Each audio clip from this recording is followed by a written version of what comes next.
오늘은 기초관리 내에 주문사 계정관리 메뉴에 대해 설명을 드리겠습니다.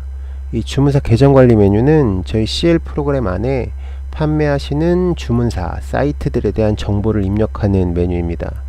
이 주문사 계정관리 메뉴 안에 들어가시면 이제 이런 메뉴들이 이제 열리게 되고요.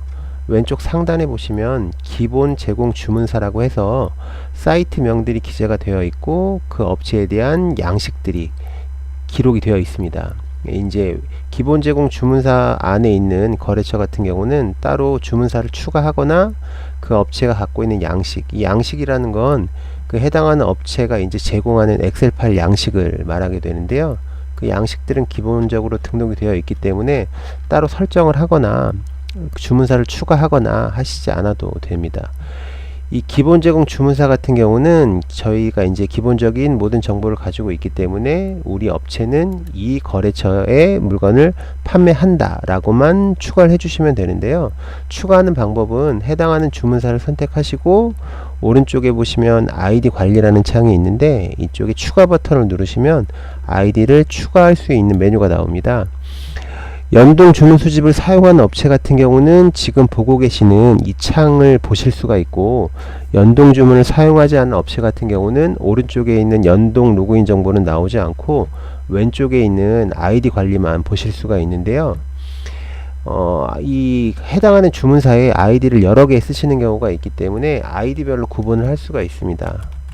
예를 들면 이런 아이디를 사용하는 경우, 입점 상호명 같은 경우는 뭐 아이디별로 구분하신 뭐 상점 이름이라던가 이런 것들을 입력을 해주시면 됩니다. 아이디와 입점 상호명을 입력하고 저장을 누르시게 되면 이렇게 아이디가 추가가 됩니다. 근데 이 주문사에 아이디가 또 이제 뭐 2개든 3개든 더 있는 경우가 있기 때문에 그런 경우에 추가를 또 누르셔서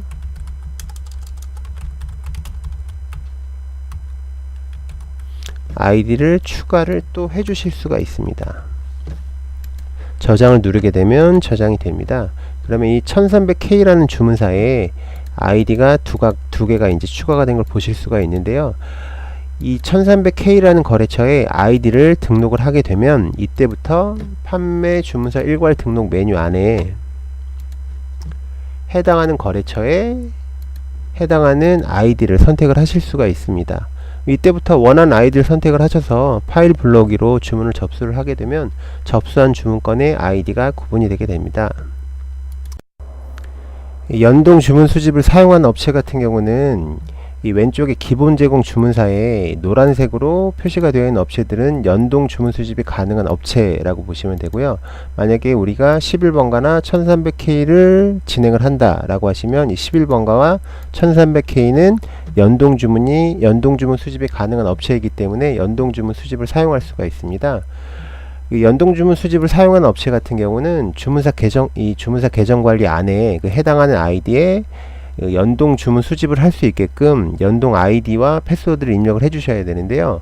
그 해당하는 거래처를 선택을 하시고 그 아이디, 해당하는 아이디를 선택을 한 후 수정이라는 버튼을 누르시면 연동 아이디와 로그인 아이디겠죠. 로그인 아이디와 비밀번호를 입력하는 메뉴가 나오게 됩니다.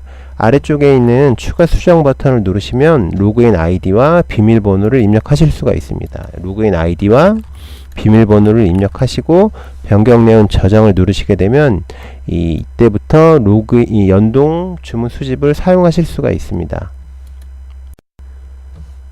연동 로그인 정보를 입력하시면 그때부터 연동 주문 수집을 사용할 수가 있습니다. 이 연동 주문 수집 메뉴 안에 들어가셔서 방금 전에 이제 추가한 아이디를 확인하실 수가 있습니다.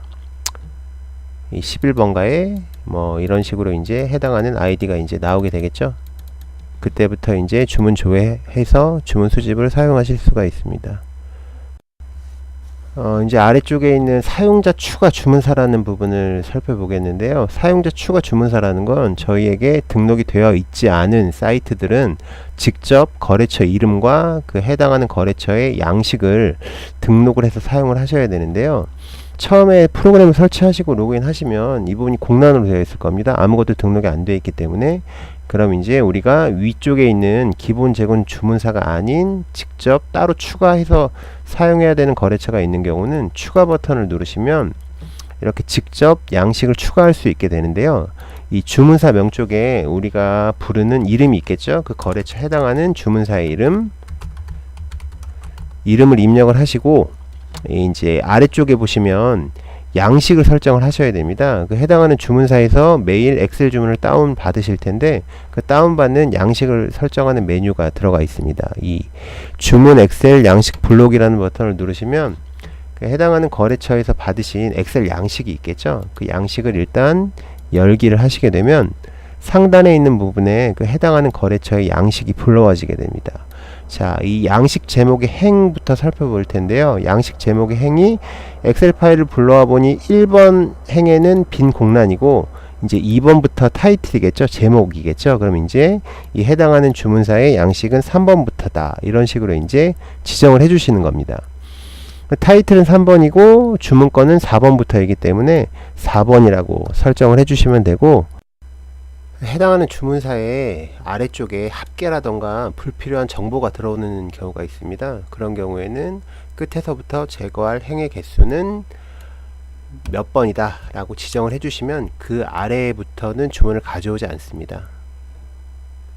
이 위쪽의 데이터에 타이틀을 정확하게 클릭을 해주시면 이 아래쪽에 있는 기본 항목을 설정을 하실 때 콤보 박스를 클릭을 하시면 이런 식으로 타이틀 이름을 가져오게 됩니다. 그럼 수치인명은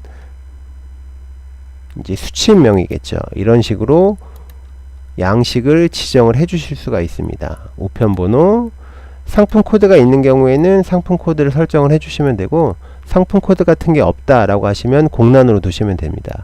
이 양식을 설정을 할 때 이 별표 표시가 되어 있는 항목들은 이제 필수 값이기 때문에 무조건 설정을 해 주셔야 됩니다.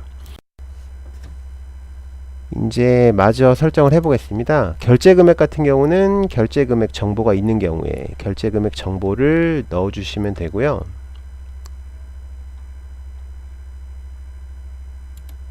이 결제 금액 같은 경우는 결제 금액이 있고 상품 단가라는 게 있습니다.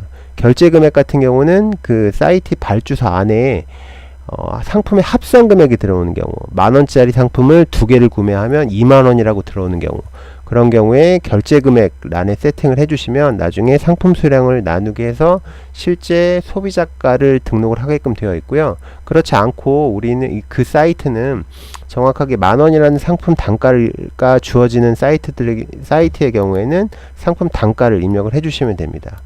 이 위치에 있는 모든 정보를 설정을 하시고 양식 저장을 누르시게 되면 그때부터 그 해당하는 주문사가 추가가 되게 됩니다. 자, 양식 설정을 다 했으니까 저장을 해 보겠습니다. 양식 저장을 누르게 되면 그 해당하는 주문사가 추가가 되게 됩니다. 여기 보시면 테스트 주문사라고 추가가 되어 있죠. 마찬가지로 그 해당하는 주문사를 추가를 해 주셨기 때문에 그 주문사의 아이디도 추가를 하나 해주셔야 됩니다. 지금 보시는 창처럼 이게 연동 주문이 지원이 안 되는 사이트이기 때문에 아이디와 입점 상호명만 추가를 할 수 있게끔 나오게 되는데요. 마찬가지로 아이디를 저장을 해주시게 되면 이때부터 이제 판매 주문사 일괄 등록 메뉴 안에 해당하는 주문사가 나오게 됩니다.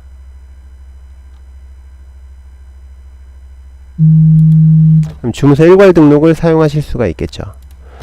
주문사 계정 관리 메뉴는 지금 설명드린 것처럼 그 주문사에 대한 양식이라던가 그 주문사를 추가하는 메뉴라고 생각을 하시면 되고요. 그와 더불어 연동 주문 수집을 위한 아이디를 입력하는 메뉴라고 생각하시면 됩니다.